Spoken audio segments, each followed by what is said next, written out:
জ্যোতিষশাস্ত্রে সর্বাধিক আলোচনা করা হয় যে গ্রহ তিনটিকে নিয়ে, সেটা হচ্ছে শনি, রাহু, কেতু। কিন্তু সব গ্রহ যে আপনাকে শুধুমাত্র খারাপ ফলই দেবে এসব গ্রহ তা না। শনি ভালো হলেও অনেক বিখ্যাত ব্যক্তি হওয়া যায়, রাহু ভালো হলে অনেক ভালো সুবিধা পাওয়া যায়, আবার কেতু ভালো হলেও কিন্তু অনেক ভালো সুবিধা পাওয়া যায়। কিন্তু এগুলো ভালো মানুষের জন্মকুণ্ডলিতে খুব কমই দেখা যায়, এবং এটি ভালো মন্দ নির্ধারণ করার একমাত্র উপায় হচ্ছে জন্মকুণ্ডলী। তো রাহু ভালো হলে আপনি অত্যন্ত ধনশালী একজন ব্যক্তি হবেন, আকস্মিক সুযোগ সুবিধা আপনার কাছে আসবে, হঠাৎ অর্থপ্রাপ্তি হবে। তবে রাহুর প্রাপ্তি নিয়ে একটু সন্দেহ আছে। রাহু যাকে উঠিয়ে দেয় তাকে দেন ধনী করে দেয়, কিন্তু পরবর্তীতে তার ফলাফল একটু খারাপই হয়ে থাকে। যাই হোক, কিন্তু আপনি জেনে নিন আপনি রাহু এবং কেতু কিভাবে খারাপ করবেন না। আপনি যদি এই আচরণগুলো না করেন বা নিজেকে এই আচরণগুলো থেকে বিরত রাখেন, তাহলে কিন্তু আপনার রাহু এবং কেতু একটা সমভাব থাকবে। তাহলে আপনার রাহু কেতু খারাপ হবে না, আপনার কোনো রকম কোনো বিপদ আপদ, আকস্মিক বিপদ আপদ বা মানসিক চিন্তা, হয়রানি বা কোনো পারিবারিক ক্ষয়ক্ষতি, এগুলো থেকে আপনি একটু দূরে থাকতে পারবেন। এখন আপনি জেনে নেবেন কি কি কাজ করলে রাহু খারাপ হয় এবং কি কি কাজ করলে কেতু খারাপ হয়। রাহু খারাপ হওয়ার প্রথম কারণ হচ্ছে বৃদ্ধ, গরিব ও অসহায়কে যদি আপনি অবহেলা করেন, তাহলে আপনার রাহু খারাপ হবে। আর রাহু অসহায়দের কারক গ্রহ, এদের প্রতি সম্মান করলে রাহু ভালো থাকে, এবং অসম্মান করলে রাহু ক্রুদ্ধ হয়।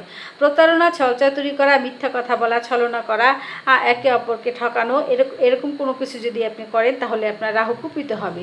মাদকদ্রব্য সেবন, সিগারেট, অ্যালকোহল, ড্রাগস যদি আপনি আসক্ত হয়ে থাকেন, তাহলে কিন্তু রাহু আপনাকে খারাপ ফল দেবে। রাহু নেশা ও আসক্তির গ্রহ, নেশা করলে জীবনে বিভ্রান্তি ও পতন বাড়বে। অবৈধ সম্পর্ক ও চরিত্রহীনতা, রাহু কামনা বাসনাকে বৃদ্ধি করে, দাম্পত্য জীবনকে নষ্ট করে, মানসিক অশান্তি আনে। অর্থাৎ রাহু আপনার সামনে চকমকে কোনো কিছুকে উপস্থাপন করবে, সেখান থেকে আপনার নৈতিক স্খলন হবে এবং পরিণতি অত্যন্ত ভয়াবহ হবে। পিতামাতা বা পূর্বপুরুষকে যদি কেউ অসম্মান করে, অর্থাৎ পিতামাতা বা পূর্বপুরুষের প্রতি যদি কোনো সম্মান না থাকে, তাহলেও কিন্তু আপনার রাহু গ্রহ অত্যন্ত খারাপ হয়ে যাবে। অসৎ উপায়ে টাকা অর্জন করা, চুরি, দুর্নীতি বা অবৈধ পন্থায় অর্থ উপার্জন করলেও রাহু ভয়ঙ্কর ফল দিয়ে থাকে। এখন আপনি জেনে নেবেন রাহু আরও একটি কারণে খারাপ হয়। আপনি যদি জ্যোতিষ, তান্ত্রিকতা, আধ্যাত্মিকতা জ্ঞানের অবমাননা করেন, অর্থাৎ না বুঝেই আপনি কোনো বিষয়ের গভীরে না গিয়েই আপনি মানুষকে একটা খারাপ কমেন্টস যদি করে আসেন, তাহলেও কিন্তু আপনার রাহু গ্রহ খারাপ হয়ে যায়। আপনি চিৎকার দিয়ে কথা বলা, গালাগালি করা, এগুলোও কিন্তু রাহু গ্রহ খারাপ হওয়ার কারণ। এখন আপনি জেনে নিন কেতু গ্রহ কী কী কাজ করলে খারাপ হয়। যদি আপনি এই কাজগুলো এড়িয়ে যান, তাহলে আপনার কেতু কখনো খারাপ হবে না। আর পূর্বের কাজগুলো যদি এড়িয়ে যান, তাহলে আপনার রাহু কখনো খারাপ হবে না। বৃদ্ধ বা সাধু সন্ন্যাসীদের যদি অপমান করেন, তাহলে আপনার কেতু খুবই খারাপ ফল দেবে। অর্থাৎ বৃদ্ধ বা সাধু সন্ন্যাসীকে আপনি সাহায্য করতে না পারেন, ভালো কথা বলতে না পারেন, সেখানে আপনি চুপ থাকবেন, কিন্তু তাদেরকে অবমাননাকর কোনো কথা বলবেন না, তাহলে আপনার কেতু খুবই খারাপ ফল দেবে। পশু পাখিকে হত্যা করা, কষ্ট দেওয়া, পায়ের তলায় পিষে মারা, তারপরে কুকুর বিড়ালের গায়ে আঘাত করা বা পা দিয়ে লাথি মারা, এতেও কিন্তু আপনার কেতু গ্রহ অত্যন্ত খারাপ হবে, এবং আপনি বিভিন্ন বাধা বিপত্তি এবং দুর্ঘটনার সামনে দাঁড়াবেন। অহংকার করা, আত্মপ্রশংসা করা, তারপরে নিজেকে নিজে অনেক বড় মনে করা, এগুলোও কিন্তু কেতু খারাপ হওয়ার একটি লক্ষণ। এগুলো করলেও আপনার কেতু গ্রহ খারাপ হয়ে যাবে। বৃদ্ধ পিতৃসম পুরুষের সাথে দুর্ব্যবহার করলে বা পিতৃঋণ শোধ না করলেও কেতু গ্রহ কষ্ট দেয়। অর্থাৎ আপনি সিনিয়র কোনো পার্সনকে আপনি যদি সম্মান না করেন এবং যদি আপনি পিতার প্রতি দায়িত্ব পালন না করেন, তাহলেও কেতু গ্রহ আপনাকে ভীষণ কষ্ট দেবে।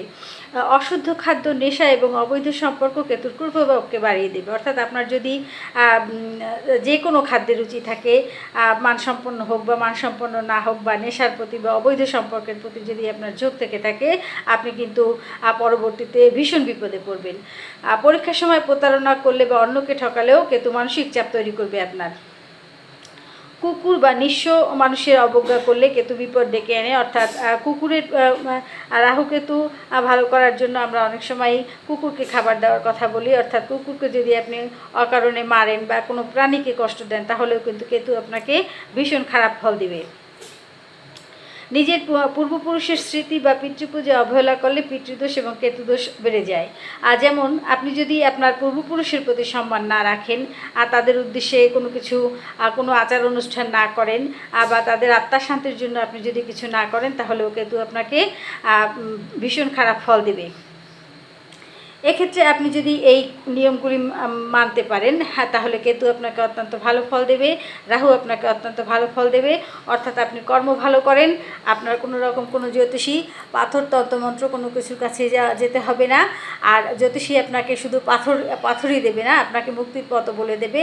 যার কর্ম ভালো না তার কিন্তু কোনো রকম তন্ত্রমন্ত্র পাথরেও কাজ হবে না। ধন্যবাদ সকলকে।